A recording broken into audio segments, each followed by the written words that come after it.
Great to be here with you today. Before we get started, I want to make sure that everyone is in the right state of mind. We're going to be operating at the intersection of many important themes, but it really comes down to regenerative everything and understanding that we're all very much interconnected. So let's start by all taking a collective breath. Inhale, exhale. And part of the reason that I have us starting that way is because we often think of business, whether it's venture or otherwise, as being super disconnected from ourselves and the life around us. And I think it's time that we move to a new perspective, one that integrates all that we do with the understanding that it actually leads to outperformance and better results. I come to you as a ray from good light, representing our community, our team of individuals who have been investors, founders, advisors. They've worn many hats. We've all worn many hats. I myself, I'm Jacques-Philippe Pivelgier. Historically, born in New York, spent my summers in Haiti, where my family spent most of the last several hundred years. And professionally, I've worked for a couple of large investment firms, AIG Investments, PineBridge Investments, 100 billion, 500 billion across lots of different asset classes. And it's with that perspective that about a year and a half ago, myself and my team decided to take a look at the venture space itself to see how it could be more robust, right? What are the things that we could fix? And we're going to dig into that a little bit later, but at the core, it was about regenerative. It's about inclusion. It's about diversity. It's about inclusion, equity. It's about what are the significant challenges of our time and how do we address them in a truly meaningful way. Many people will probably ask, what is a regenerative model? If you think about it, in recent years, we've been talking about sustainable development goals. And that's definitely a step in the right direction.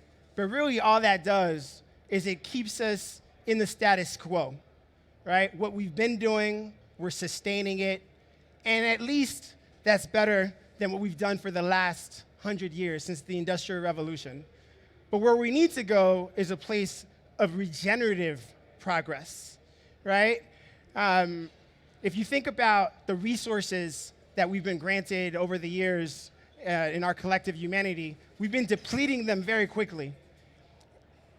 And for whatever reason, the businesses that we develop, whether it's venture, our core business, and otherwise, we've been focused on depleting to benefit ourselves. But we believe at Good Light that there's definitely an opportunity to do this differently, to incorporate the core elements of what we're about, whether it's the community, the employees, the customers, the portfolio companies that we're working with, all the different tenants in such a way that we collaborate and move forward together so that the results could be more fulsome. I think, it's kind of obvious that this is something that we should be doing, but there are definitely question marks in the space, right, as to whether or not incorporating DEI and ESG actually support us. Companies in the top quartile, this is a statistic from McKinsey from 2015. There have been questions as to whether or not diversity, equity, inclusion, for example, is there a correlation between that and performance? And what we've actually found is that when companies have greater diversity in their boards and their senior leadership, they're 34 more likely to have financial returns above those of their peers, right? That's truly significant.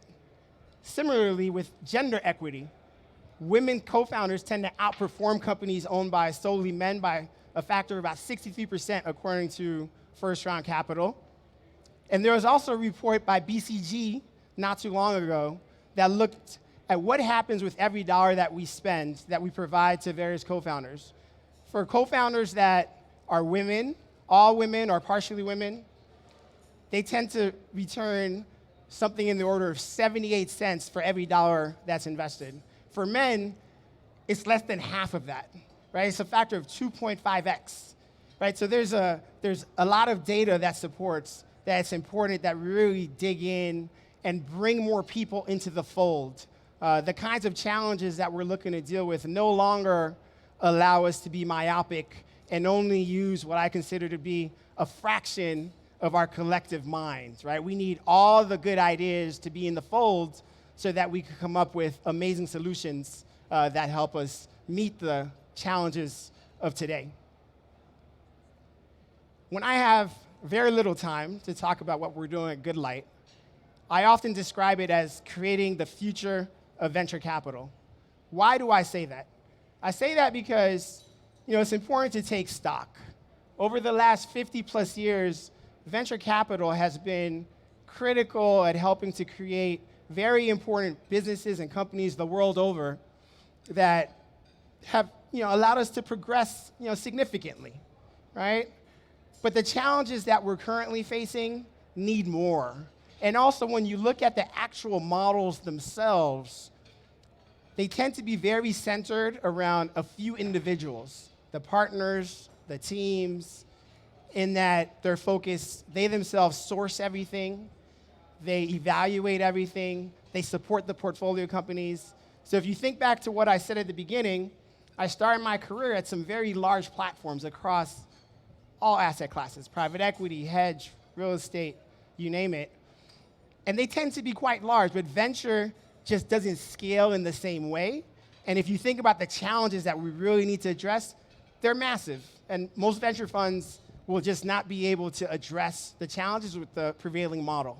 So what we've done at Good Light is we've incorporated technology and collective expertise in the form of community such that we can make every aspect of the business far more robust, right? So the top of our funnel, by virtue of the fact that we have thousands, eventually millions of people involved with us, just has more deal flow. We see more opportunities. And that's a critical component of what you want to see in venture. The next thing relates to evaluations. Again, the core team, the partners, the investment committees typically focused on evaluating companies based on their core expertise. The dirty secret within venture is that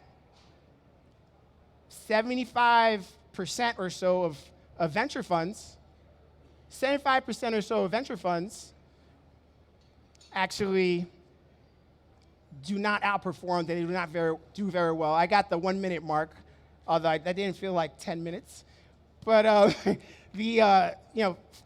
so a large percent of they don't actually perform very well. And so what we've done is we'll have dozens of relevant sector experts participating in those evaluations, and we have a very data-driven, robust process where qualitative information is inputted, qualitative info comes out on a scale of 1 to 100, and if it meets our threshold, we're more likely to participate. I welcome each and every one of you to join us in our Good Light journey, because it's really going to take all of us working together in order to solve the greatest challenges of our time. And I appreciate you carving out this time with me today. Thank you.